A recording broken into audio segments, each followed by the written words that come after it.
Alright, welcome to this case study. I'm going to go through how we scaled Gelblast from 11,300 to over 244,200 a month in recurring revenue, while keeping over 50% in profit, plus securing an investment in Løvens Hule, the Danish version of Dragon's Den.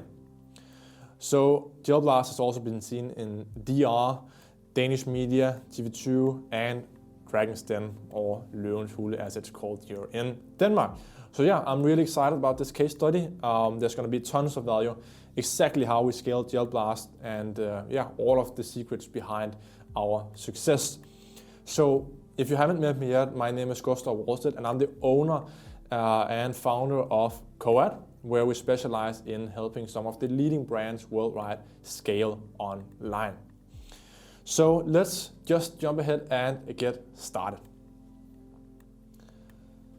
So if we just go over the partnership in numbers, so they have received 1 investment plus 7 media mentions and a MRR growth of over 1,427% in our partnership.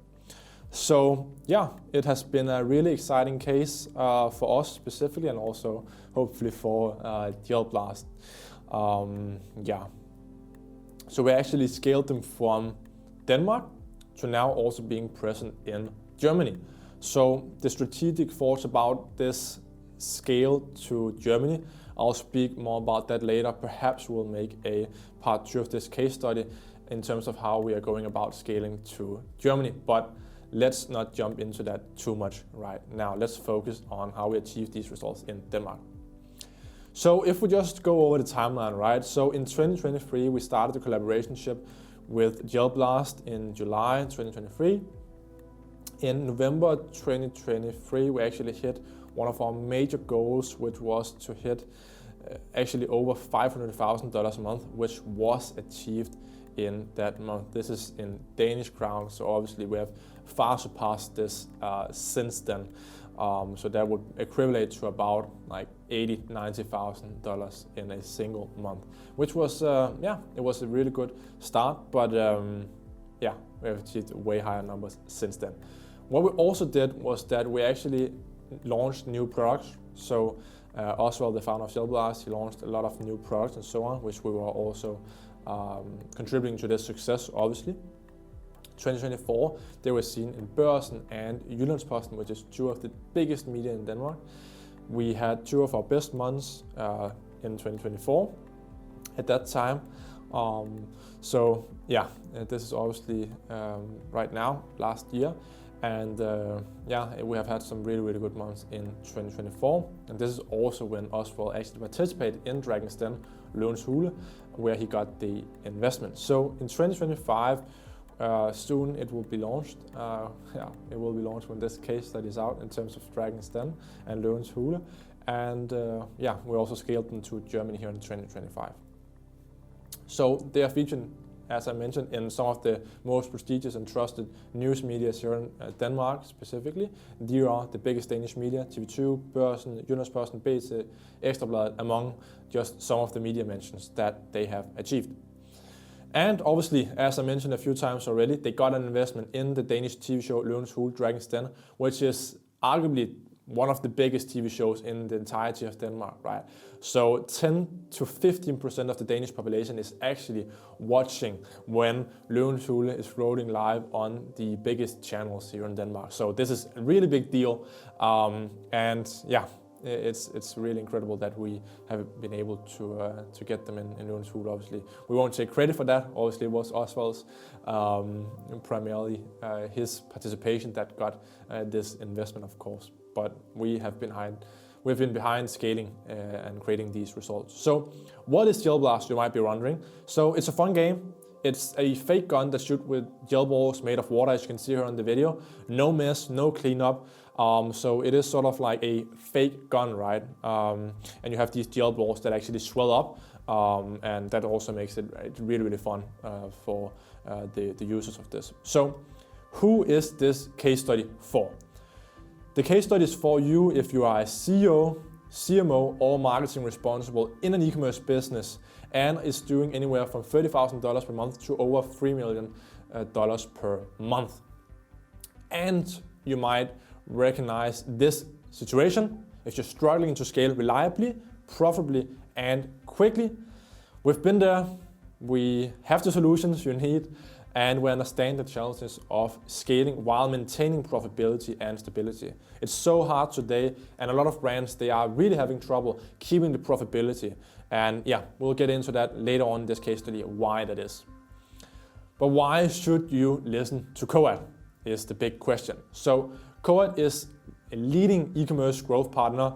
We have generated over 30 million in revenue in dollars. We have scaled plus 50 brands. We have been over plus 4 years now in the business of e-commerce and agency. We have had over 1 billion impressions throughout all of the brands we're working with. We have scaled 2 of our own brands, and we have now a headcount of plus 4. So Coad is a 100% e-commerce focused agency. That means that we take no other clients in than e-commerce cases. So we don't just offer services as a normal agency.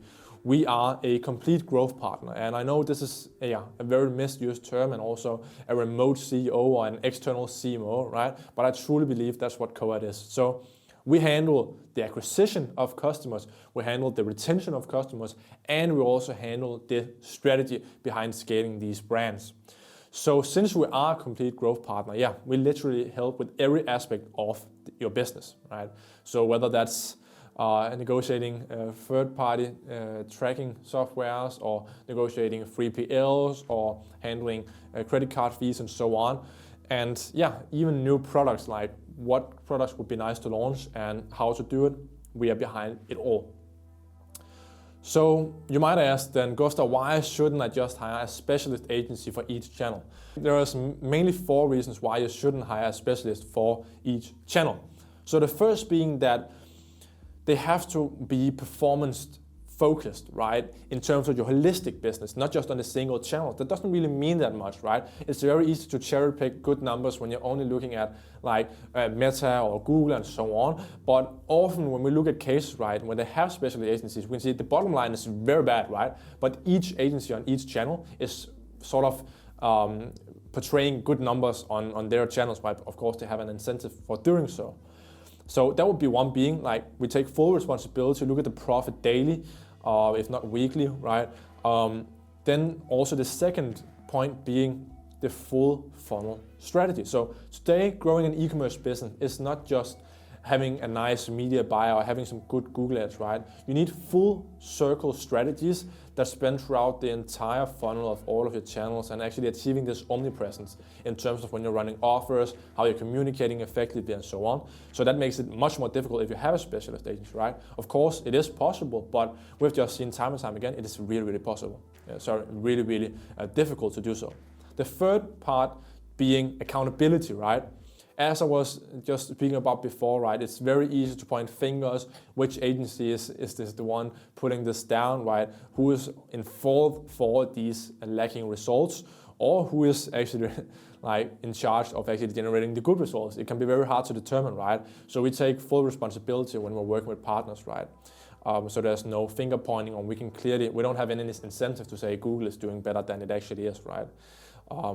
Then we have the unified contact.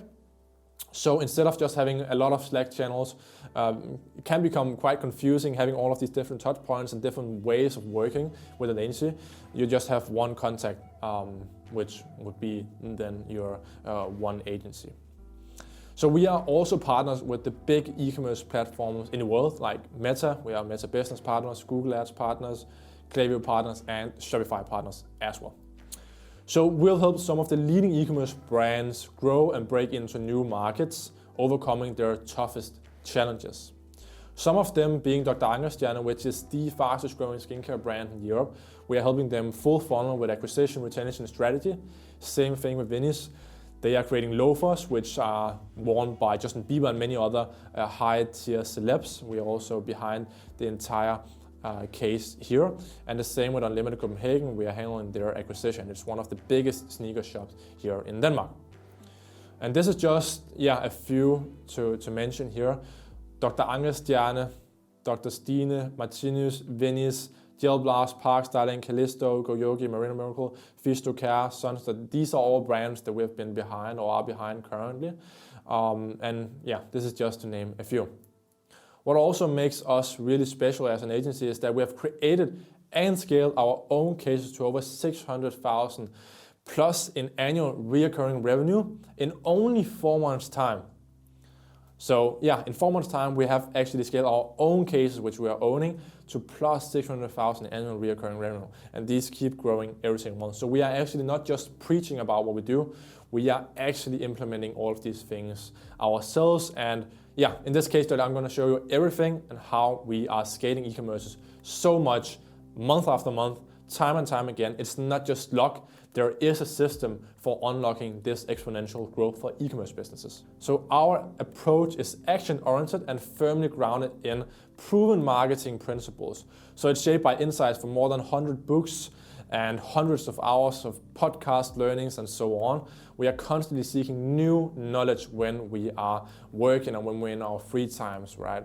To keep actually delivering better results for our clients in our own cases. So the first book I'm gonna go through in this case study is Influence, then Breakthrough Advertising, then Marketing Made Simple. We're gonna use the theories for actually implementing the actual things to actually change an e-commerce business, and the actions to take is deeply rooted in these marketing frameworks. One thing you're also doing when you're partnering with us is that you pay for top talent. Pay for top tier talent. We go through hundreds and hundreds of applications for finding each position in our agency. So you're getting the best of the best for each channel. We go through IQ tests, talent tests, initial tasks that they are actually performing. So yeah, that just nails it down, and we have the best people in each position. So we actually spend a ton of money developing this talent, so you don't have to pay for that as well. So before I mentioned we cover everything, and just truly to put this into perspective, we can help negotiate credit card fees, which we often do, right? We handle the entire tracking part of things, all of the 3PL contracts as well, if you are having trouble finding the right or switching a 3PL. We have a large network in most areas of running an e-commerce business, so chances are that we can actually help you a lot with that. Then we also have built internal systems for continuously scaling and monitoring e-commerce systems, right? So this is something that all of our cases get, and you can as well, feel free to reach out if you actually want these systems for you. Then I will be more than happy to share those. What we also do is build internal teams. So at a point when an e-commerce business becomes so large that it just doesn't make sense to have an external, then sometimes we become sort of a sparring partner, as you might say, or still in the strategy, right? But it sometimes makes more sense to have for example, if you look at Gelblast, right? They also have a smaller staff when they are growing to actually handling all of this stuff, and just having some in the day-to-day jobs that actually make things happen. Then one thing is scaling in e-commerce, right? But another thing is actually structuring a case for future exits. So what we're also helping with is actually scaling Gelblast to actually now get an investment that is quite significant and with a decent valuation. And we'll keep continuing to do this as we are scaling, right? So one of the first things to do is actually create operational optimization. So that means that the operation is running smoothly. The second thing we're doing is financial stability and predictability. The third thing being the brand strength and market position. So we have achieved quite a strong and probably Denmark's strongest position, arguably the strongest position now soon to be in Europe as well. So yeah, we help optimize their EBITDA so they could actually get this investment at what they have done now. So who are we working with? It's also very important, right? So since we are a 100% e-commerce focused agency, we exclusively work with B2C e-commerce businesses that are selling directly to consumers, right? These are the only things we are managing. We're also performance-based, I might say. So we always offer actually 100% performance-based deals, which is very unique, and yeah, you will always get that offer. So we actually put the hand on the stove, as you might say, The third thing being that you should already have a proof of concept if you are wanting to work with us. That's very, very important. Otherwise, it's not really an interest for us, right? You have to prove something before we can actually take you on as a client. The fourth thing being that you want to become a market leader, right? We want to scale a lot. We would want to set high goals. We don't want mediocre results. We are aiming for the top of the top, becoming a market leader. We don't want anything else than that. So you have to be ambitious as well. So what were the challenges that the owner of Gelblast faced before working with us? So there were multiple different things that the owner faced before working with us. Some of them being like they had a seasonal product. They were, they had an unidentified sort of ideal customer profile who we were communicating to. We also had like brand identity issues. People were copying Gelblast. We also had like trust and safety concerns, which were also like quite big, right? And then we also had a lack of scalable paid advertising structures, and then basically insufficient use of the owners and the staff behind Gelblast's time, right? So we're also helping audit their time so they can actually spend time on what actually moves the money needle instead of nitty-gritty things. And that's just one major thing in business in general. If I could commend one thing to you guys, is that if you are owning an e-commerce business, or a business in general, right, it's super, super important to spend time on the right things. Otherwise, you might spend time on something that doesn't really, just has poor leverage, right? It doesn't move the money needle. So here's what you're going to learn in this case study. The intro has been long enough. So first of all, you're going to learn how to build a brand identity. You're going to learn how to use top 1% Google Ads strategies. You're going to learn how to make content that scale profitably without rising your CAC too much. You're going to learn how to run sales without killing your margins. And then you're also going to learn how to pick the best e-commerce team for you, whether it's in-house or external. So let's dive straight into the first one. Build a brand identity. So this part of the case study will be further split into two areas of focus. One being why building a real brand is important and how to do it. The second being why having a scalable offer is crucial for building and scaling profitability and how to make it. So why building a real brand is important and how to do it. So first of all, let's define what is a brand. So I really like, there are different you can say definitions of what a brand is.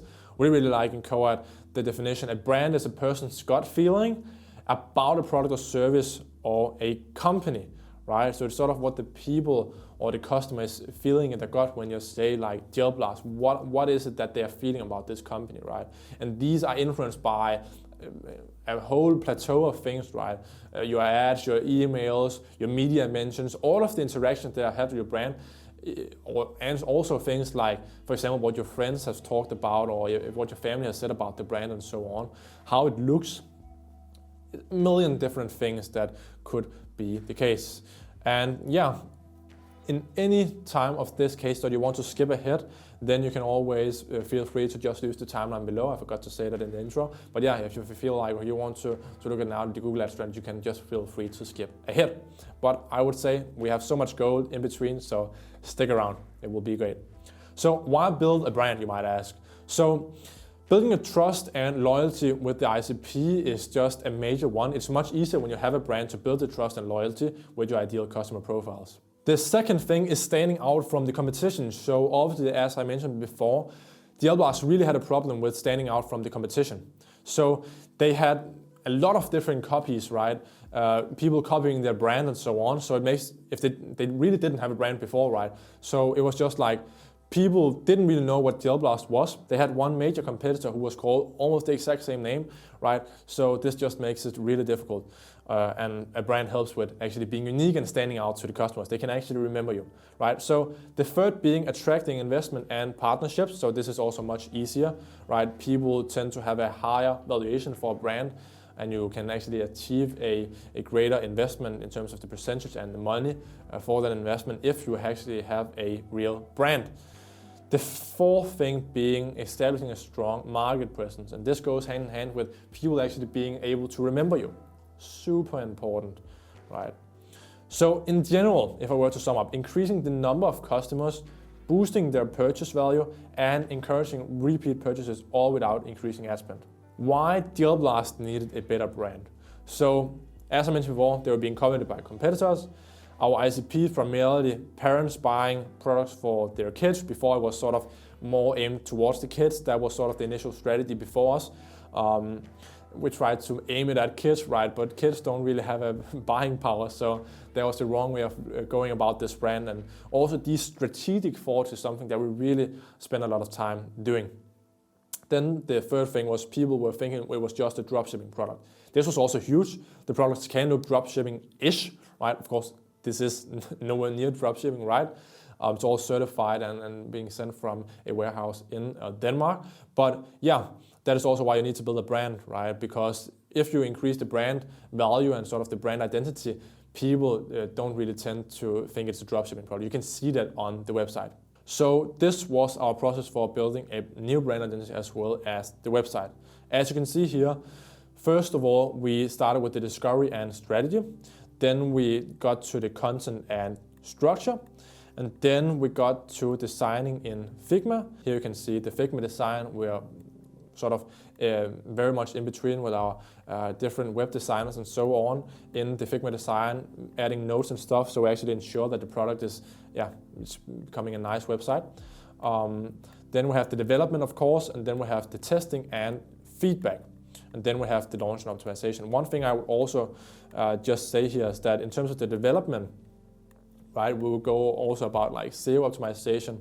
So SEO is not something that we offer internally ourselves, but it's something that we have a large partner network. So we offer most services in terms of scaling e-commerce brands, but for example, like SEO is not really something that we want to take in-house. Then we have a good partnership with different SEO agencies that can actually help with that, who are also like industry top 1% of agencies in terms of SEO.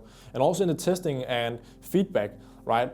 A lot of people, they're just testing and they're making some split tests and so on the website. What we also did was actually having user feedback, right? And actually recording people how they are navigating on the website and so on to actually see, like, for example, we could see there are a lot of people clicking on different stuff that wasn't really clickable, right? We made it clickable or moved it somehow so that we didn't lose conversion rate.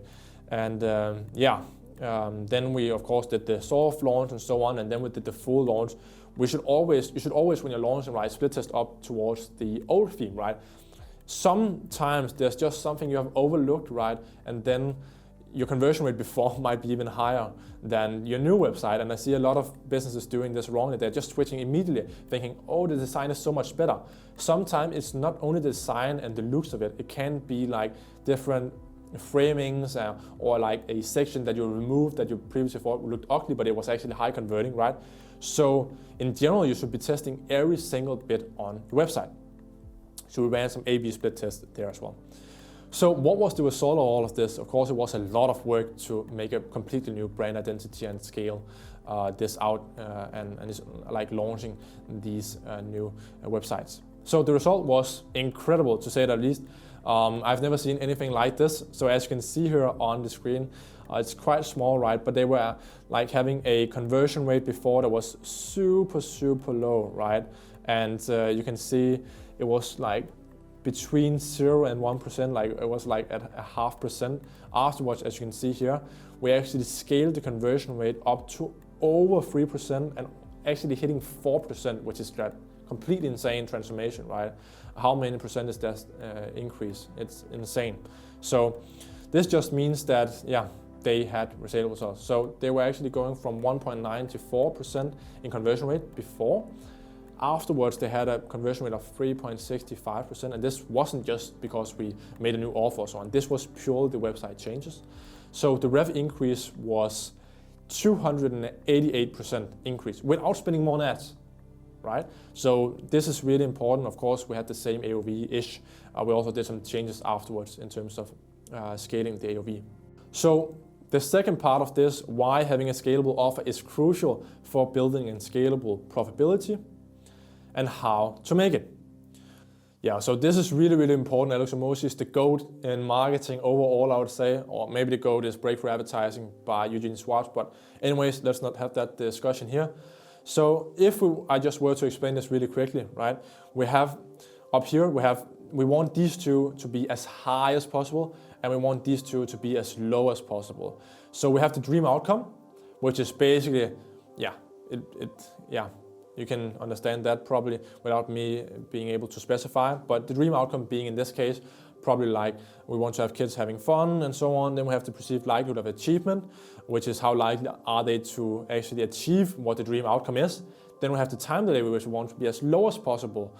So they want to have immediate fun, which is the dream outcome. And then we want to have the effort and sacrifice as low as possible again, so they don't have to spend any effort or sacrifice anything. So how did this look in terms of Gelblast case? So dream outcome would be having fun away from screens. Here I'm more thinking about the kids, right? But also like in general, the whole family. The perceived likelihood would be see many others having fun, plus reviews and so on, make videos of people having fun, all of that stuff. Then the time delay would be shipping plus Gelblast ready. Like how fast is shipping? How fast do they get the products?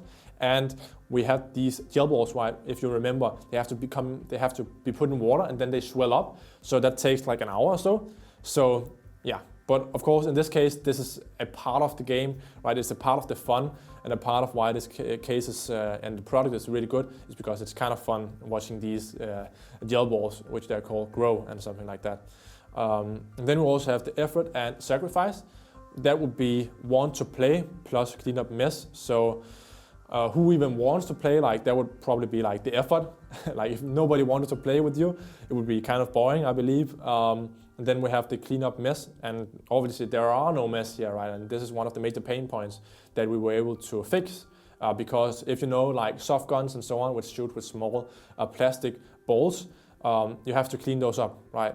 And I remember when I was a kid, when I played with those soft guns and so on, my mom would yell at me when she came out in the garden. There was like small yellow balls in the entire garden, right?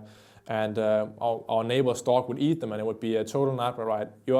You don't have those problems with Gelblast. Anyways, yeah, and if you just maximize these as low as possible, these as high, you have value, right? And this just being able for you to scale much easier, right? So really think about this, maybe plot this in for your own e-commerce business, like what is your dream outcome, perceived likelihood of achievement, time delay, and effort and sacrifice. Plot this out yourself for your own e-commerce business. Then we have our other implementations. So we have AOV maxing, which is basically average order value, how to get this as high as possible, which is a problem many e-commerces also face. It can be quite difficult to scale regarding your paid social if you have a low AOV, because then the amount of money you can spend on acquiring a new customer is just way too low, right? So you want to keep the AOV as high as possible. We did this by, as you can see here in the picture, making a really good upsell in terms of the products in the cart with our web team. And then we also offered like free items to encourage larger purchases, as you can also see.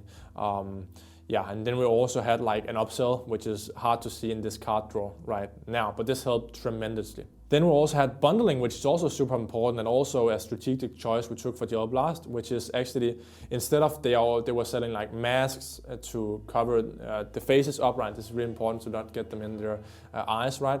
We also had the glasses, and then we had different targets to actually shoot for. What we did was create a bundle where you get all of this in one bundle, right? So it increased AOV a lot because it just obviously has a higher target, and then we could do some kind of discounts. So it actually being a win-win for also the e-commerce business and the customer. Again, another thing we did which was really high level, was like using quizzes. This is really underused in general in terms of e-commerce businesses. Very few e-commerce business has a quiz, right? But here's how it can be implemented correctly. The whole entire idea of actually making a quiz is actually giving a tailored solution to your ideal customers. So we did this by asking different questions like, how old is your kid? Have they used Gelblasters before? What is your budget, right? And then giving them specific ideas for what kind of Gelblast they should purchase. Really good idea, and increased conversion rate also a lot, right? Imagine you getting a tailored sort of solution specifically for you. You can also use this in a lot of different areas like beauty and so on. And like you have acne, you have wrinkles, right? All of this, and then get a tailored solution for that. So in summary of the first section here about Gelblast, which was build a brand identity. Strong branding builds trust, differentiates from competitors, and increases customer retention. driving higher conversions and revenue without increasing ad spend. Gelblast rebrand led to a 288.3% revenue boost and a conversion rate jump from 0.94% to 3.65%, which is remarkable. So that was the first part. Now let's get into how to use the top 1% Google Ads strategies. So here's a detailed breakdown. So first of all, how did we achieve this from A to Z? The first being the role of Google Ads in e-commerce success. Second of all, campaign prioritization for e-commerce stores. Third, how to match search intent.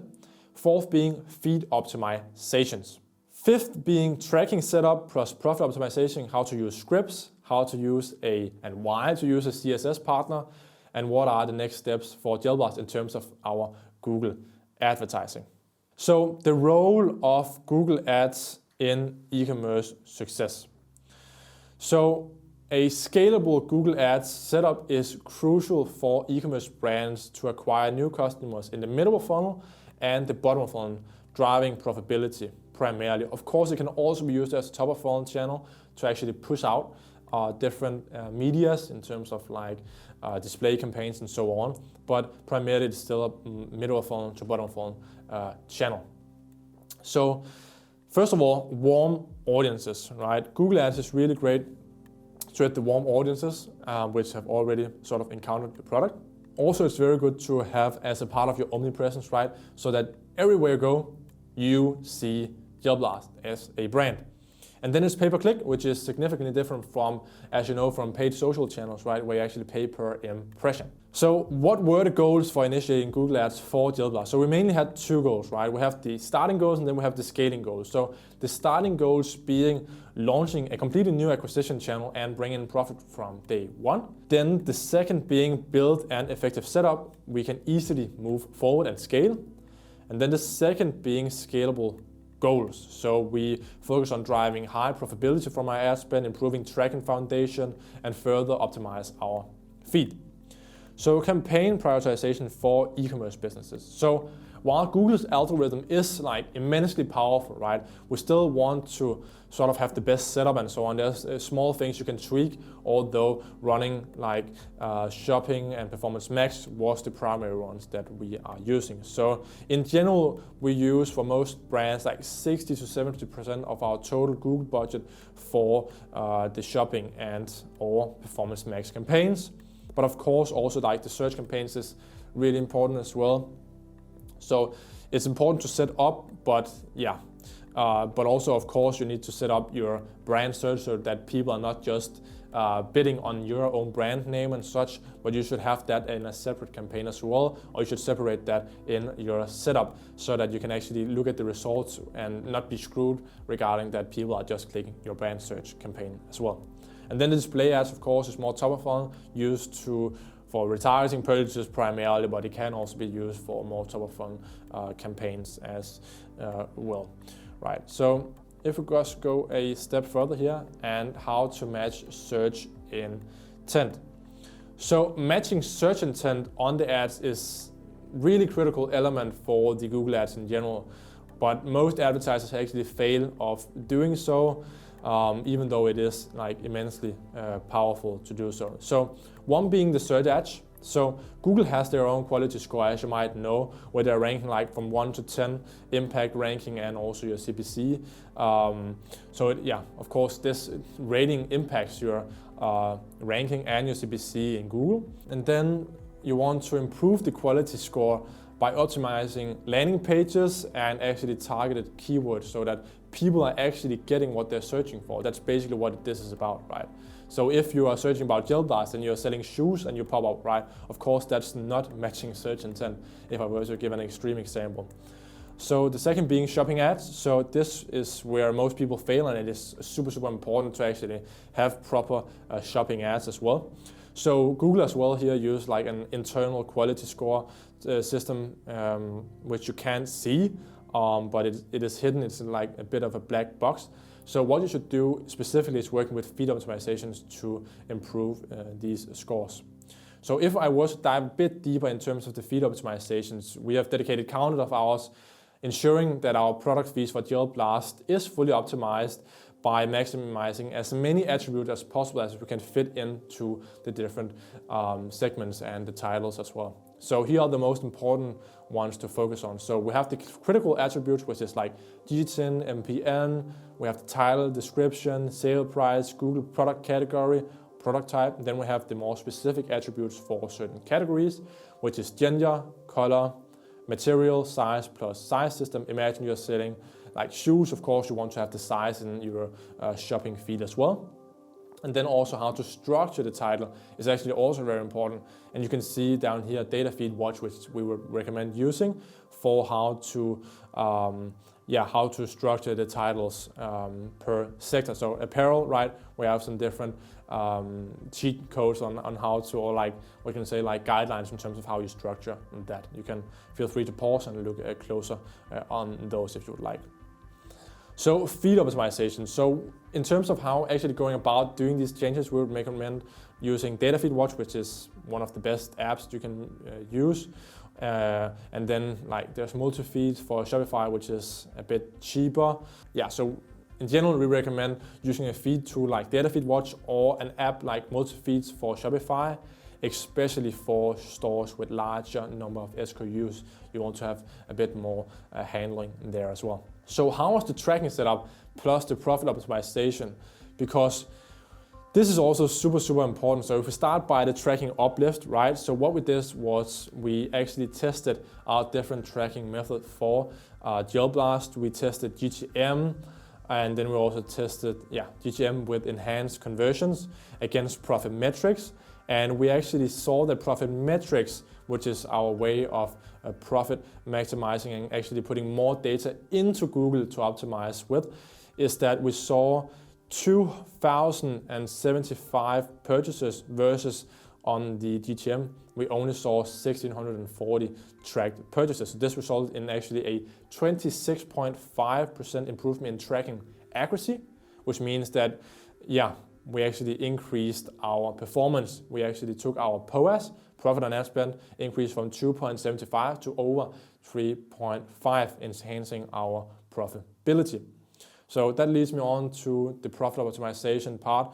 So in general, Gelblast has a lot of different varying products in terms of margins and so on. And imagine Google right now.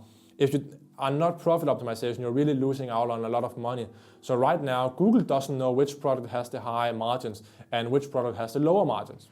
So it only knows the revenue, and it only knows how much your customer acquisition cost is. So actually by right now it's maximizing for the value of revenue or the number of purchases. What you want to maximize is always the profit, right? You don't care about revenue as much unless you have some different agenda. You want to maximize the profit. So by profit optimization with softwares like Profit Metrics and so on, you can actually send the profit data into Google. So it actually has that data point in general to optimize from. So that is just a big cheat code in Google Ads. So I would get on that immediately. Another thing which is kind of high level is actually using scripts to gain advantage in our performance max campaigns. So you know that performance max campaigns is very limited in terms of what you can see and what data you can pull out of performance max campaigns. So this script, which you can get here on the link, as you can see here, it actually sort of gives us a lot of detailed insights in terms of sales, revenues, and spend across shopping, search, display, video/YouTube. And normally those are inaccessible if you just look in Google. So feel free to take a look at those. If you would like, here you can see there is a link for the GitHub. Just a quick tip before we move on from Google. Using a CSS partner is also really important, right? You can actually theoretically save up to 20% on each click that you are getting. So as you can see here, basically it's, you can use softwares like Cobira and so on. It only costs like $20 per month. Implement that into your Merchant Center account to now gain a bidding advantage in terms of your competitor. So what are the next steps for Gelblast with Google Ads? So we have some different steps which we are going to sort of reach One thing being that we want to scale, of course, to Germany and a lot of different countries as well. Probably scale to the entirety of Europe. And these plans are right now in the sort of planning scale. We also want to test out YouTube ads at a higher scale than we have previously done to get even more out of it. We also want to test out Bing and Yahoo ads as well to see if we can actually just squeeze out a bit more on that part. So to sum up, the top 1% Google Ads strategies: by optimizing Google Ads with precise tracking, feed enhancement, and strategic campaign structuring, Gelblast transformed it into a major revenue driver. Focused intent matching, profit-based optimization, and automation strategies ensured sustainable growth and profitability. Now let's go into the third part, which is make content that scales profitably. So first of all, I want to dive into one of the things that enables you to actually scale profitably. It is omnipresence, right? So what is it? So omnipresence is basically being present. Omni, which is being present all around the entire system of placements where you can actually be present. So imagine you have a customer or you have a brand right here that doesn't really have omnipresence, right? They're only present on Meta, Facebook, and Instagram. For example, let's say your customers are going on YouTube and such. They don't really see you because you're not advertising there, the same with Snapchat and so on. So you're very vulnerable to bans and restrictions, as you just saw with TikTok previously in this year, right? TikTok actually got banned, right? And who knows what's going to happen with TikTok? Let's say you're a primary revenue driver and profit driver is TikTok and it suddenly gets banned, right? Then it might kill your entire business if you're solely relying on that platform. So no omnipresence in general leads to lower blended ROAS. And what you can actually achieve with omnipresence, being present in all of the channels as you can see here, all around, right? Then you're less vulnerable and your omnipresence will achieve a higher blended ROAS. So even though, and keep in mind, right, when we implement this, it can be that you don't see, like specifically if you look at Snapchat in a normal attribution setting, that you don't see really the good results and such, right? But if you look at your overall blended ROAS, also called, they are not entirely the same, but you also your marketing efficiency ratio, your total ad spend divided by your total revenue, right? You see an increase in that. So yeah, it could you could add more channels like organics and etc. This is just some of the examples here on screen. So why is it important, right? As we just spoke about, if they get banned, you might lose out on your most potential channels. So in terms of content, I want to speak about founder-led content. I could be speaking about many types of content, but for Gelblast, what really has worked well for us is founder-led content. And you might look at this content and say, oh, it looks like shit, Gustav. Well, yeah, I agree. It probably does in terms of the technical aspects and so on. But I can tell you, this performs super, super well. We have tried the very collated videos where there's high technical quality and such. But yeah, this performs super well. It's in eye height, it looks like an organic post, right? It looks like something people have made themselves. So yeah, it's very human-like from founder to ideal customers, which is very important, right? We can address concerns about safety and trustworthiness. It's also the story behind the human as well, the founder.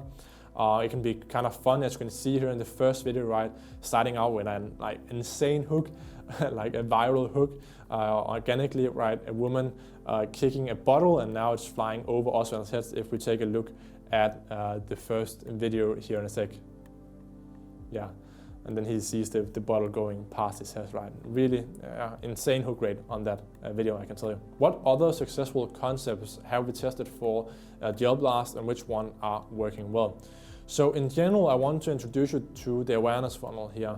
And if you haven't seen this before, it might look a bit overwhelming, but I can tell you it's fairly simple, right? So we have the unaware customers, we have the problem-aware customers, we have the solution-aware, product-aware, and most aware. And this is taken from Breakthrough Advertising by Eugene Schwartz, which is one of the books I mentioned earlier, which is arguably the greatest marketing book ever written.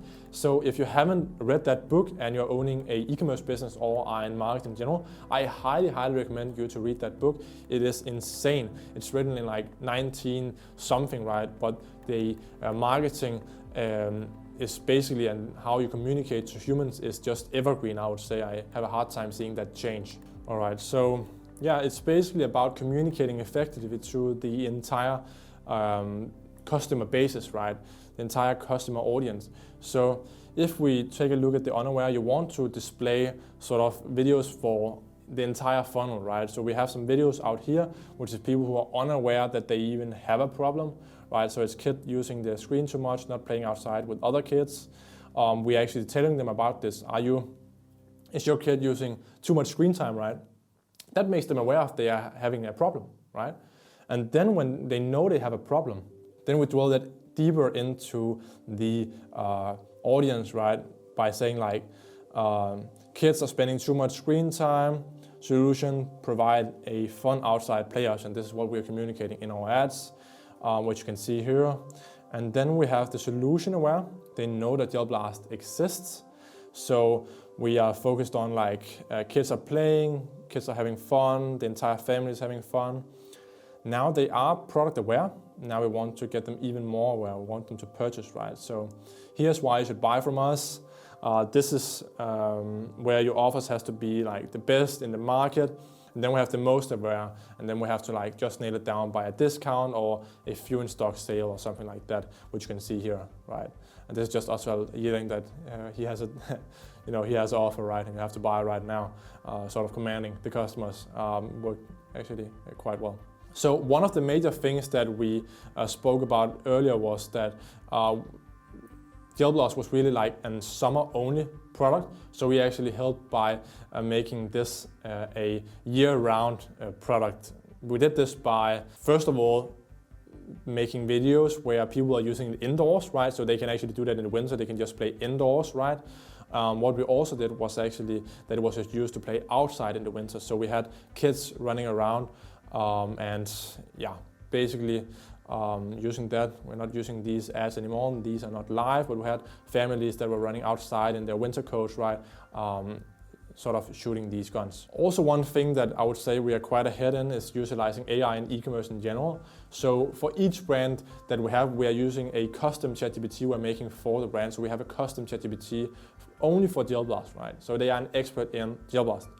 We use it to script videos, we use it to write articles or editorials, we use it to write copywriting in our ads, we use it to dub videos when we're also scaling to other markets, we're using it to sort of lip sync and so on and such.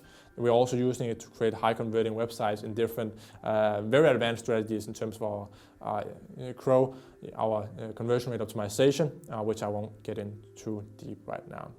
But in general, make content that scales profitably. We went into a lot of stuff, but building an omnipresence is super important across multiple platforms. This reduces dependency on a single channel, making the business less vulnerable. And also actually, this also increases the valuation nonetheless.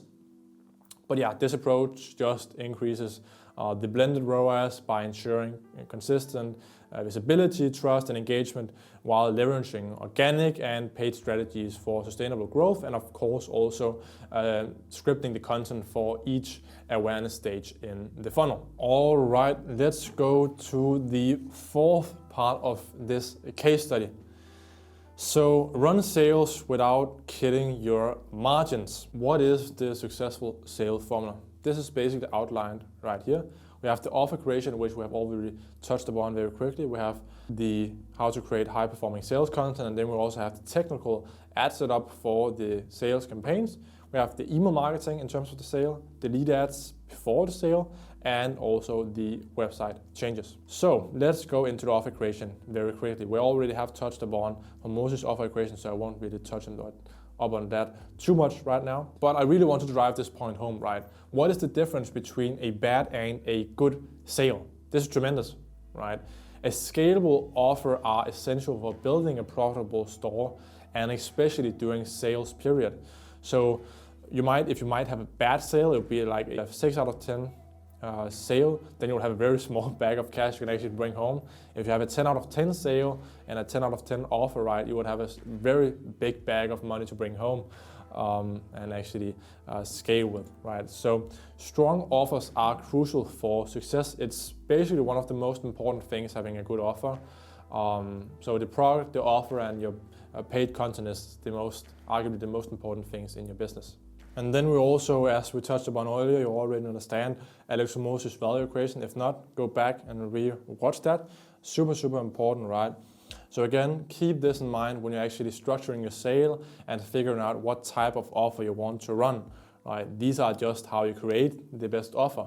This is the value equation that you should use. And then we have the different options for offers, right? So I've been speaking so much about offers, but Gustav, what is it really? And what are the different options? So you have percentage off all products, you have up to X% off on all products, you have the VIP discounts, you have spend over X amount of euros and get X item for free, you have X free item on all products, you have bundles and such. But there are a whole bunch, right? But if we were to do a complete overview of all of the sale periods, that's also really, really important, right? So one thing is making a good offer, but time and time again, we just see that it gets rushed when people don't have a clear overview if they want to make a sale. So one of the things that we're doing is we have a complete overview of all of the sales periods that a brand has to run the entire year, right? So this means that in good time, we'll have content created, we'll have the emails ready, we'll have all of the content ready to actually be pushed out in the ads channels, and we'll have the website changes ready and such in a timely manner.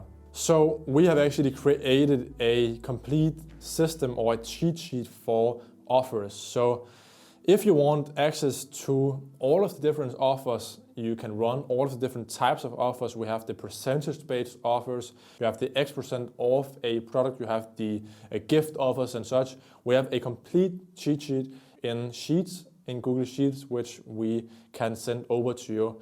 And just email me offersystems@gustav@coat.dk, then I'll send it over to you when I receive your email. So the second thing of creating a successful sale is the high converting content. So you want to highlight these in your sales content. You want to highlight the discount, you want to highlight the start and end dates of the offer, you want to state what the sale is. Is it a Valentine's sale? Is it Black Week? Or what is it? You want to also really nail down the urgency and scarcity part of the sale. You want the colors to match the sale as well. So we have different types of content, right, in general, which you can use.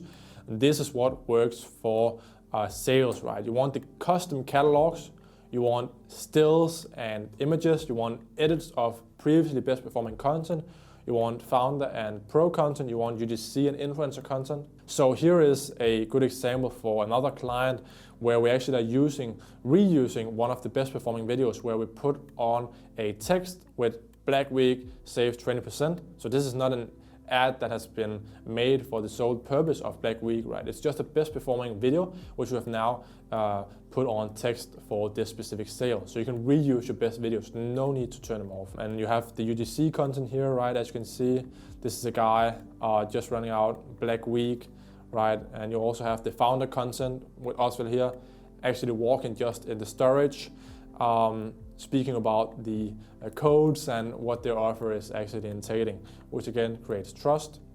So also another thing that is really, really important is that do not turn off your evergreen ads while the sale is running. Oftentimes, for some clients, we even see that it's the best performing content. I know it doesn't really make sense, but sometimes the evergreen content in the sales period is what is performing the best. So I would really, keep it running, or at least check the performance while the sale is going. Of course, if it's going poorly, then turn off your evergreen ads. So what is our process for creating scalable content when we are doing a normal sales period and such, and also how in general are we doing it? So first of all, we identify the needs of the content, then we make a content plan, we script the entire content plans, we make all of the plans, we script every piece of content line by line, and also come up with creative ideas for how the video has to be made, so the founders don't have to really spend much time on it. And this goes beyond everything in terms of our work. It's really about putting the founder out of play if they want to do so, and actually then they can spend the time on different things that scale the business. We also have a very, very large partner connection network, which we'll pull up on in terms of getting content made. We have the best partners in the world for stills and images. We have the best partners in the world for founder content. We have the best partners for UGC and all of the imaginable content which you can imagine. We have very good partners in. So we use those and pull on those when we need content made. We also help streamline the communication with the agencies. So we actually are in the Slack channels and handling all of the back and forth communication with the content team instead of just being like, okay, you need to deliver content right. No, we are actually in the process of creating the content and helping the clients do so. Then we are also in the post-production oversight. Right, so we oversee the different editing. We ensure that it aligns with the content plan, that it's not totally off, right?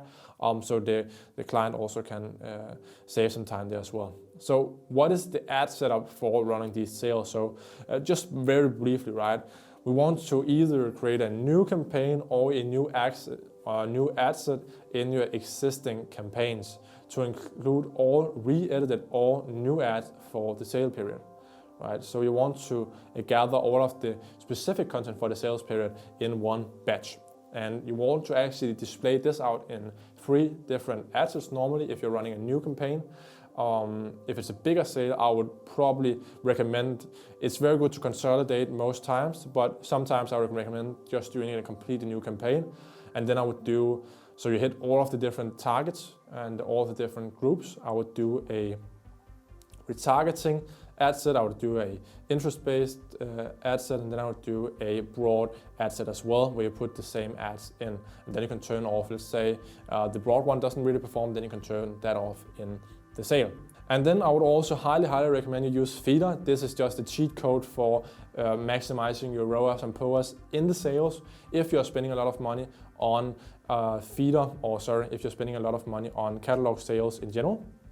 So without feeder, it might look something like what you can see here on the left, and then after feeder, you can see we've made a really nice template. This is automatically filled in when it's imported into a meta. It displays the price every single hour it updates and the percentage they can save, right? So we have basically all of the things that I preached earlier for these feeds.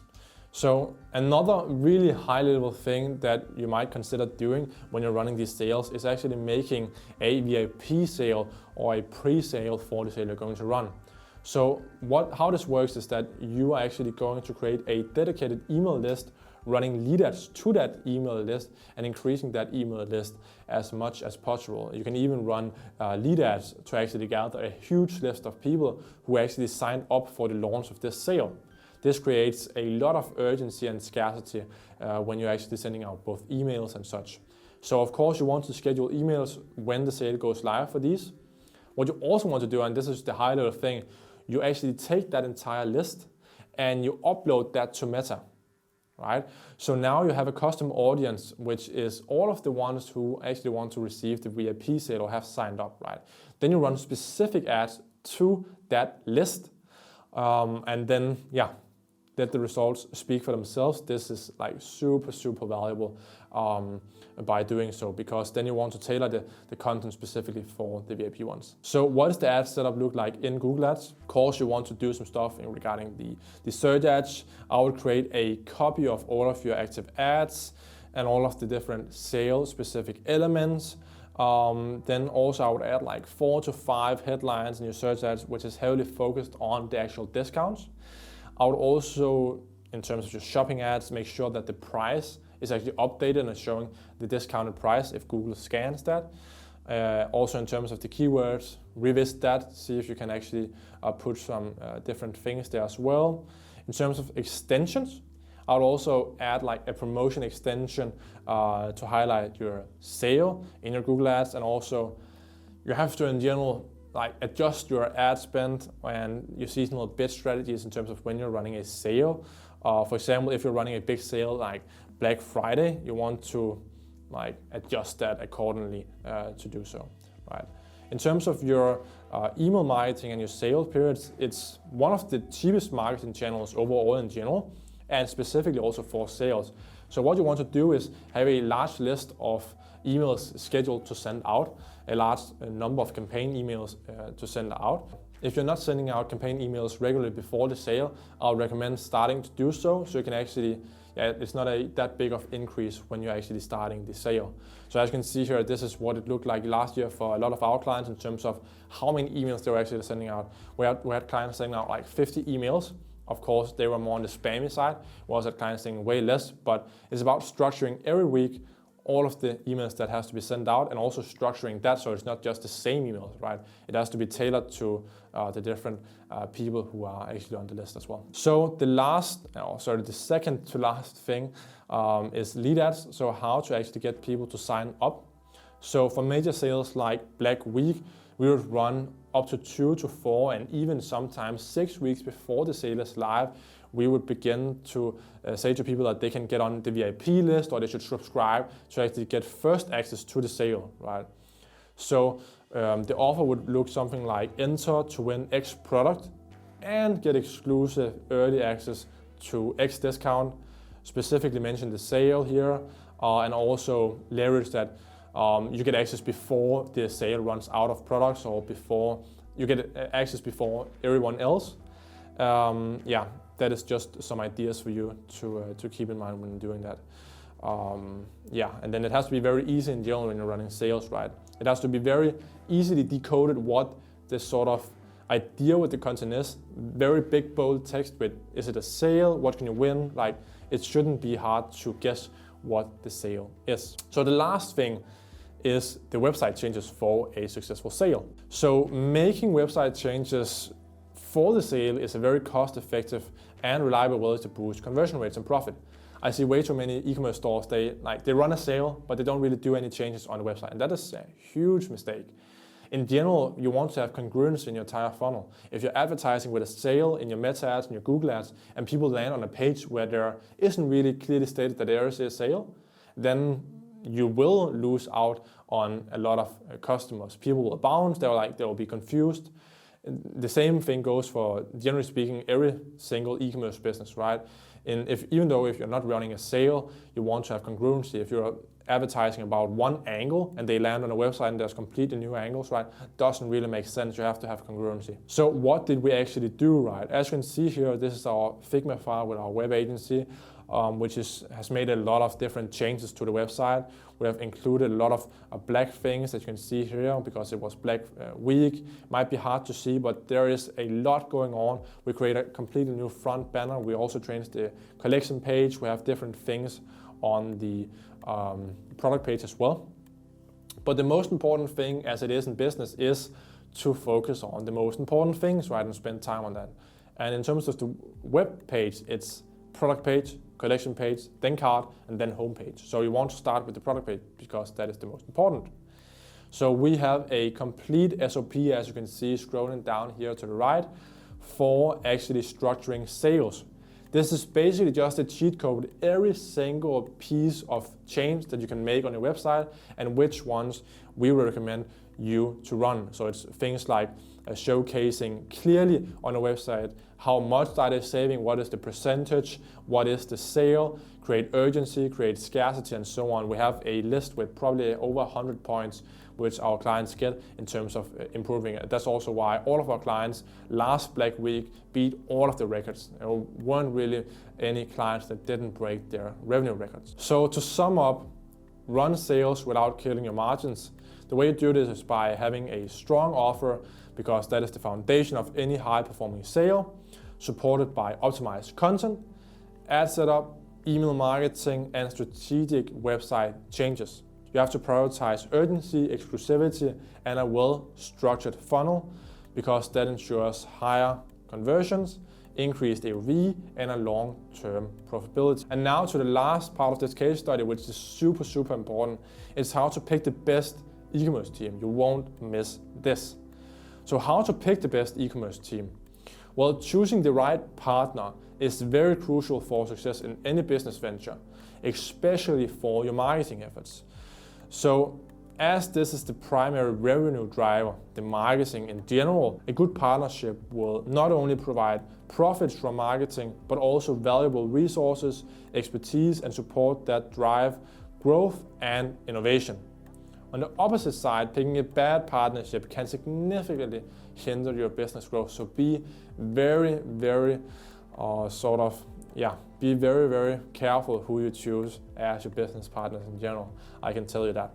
So that is why we have built SOPs internally that ensure that we are the best fit for each client that we are picking, right? We won't take on clients whom we not believe we can provide the support with.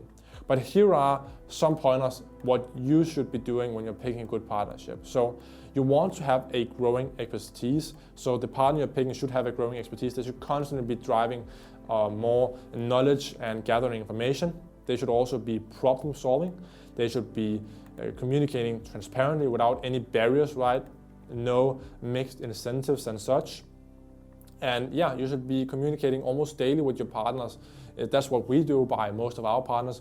We want to create a small agency or a medium-sized agency that is just very, very in the game and actually delivering all of these results for our clients. We don't want to build a big agency where we just put them into a standard formula and set up some ads, right? This is a completely different way of doing things. It's also important to have some flexibility and adaptability, right? So no strategy is one size fits all.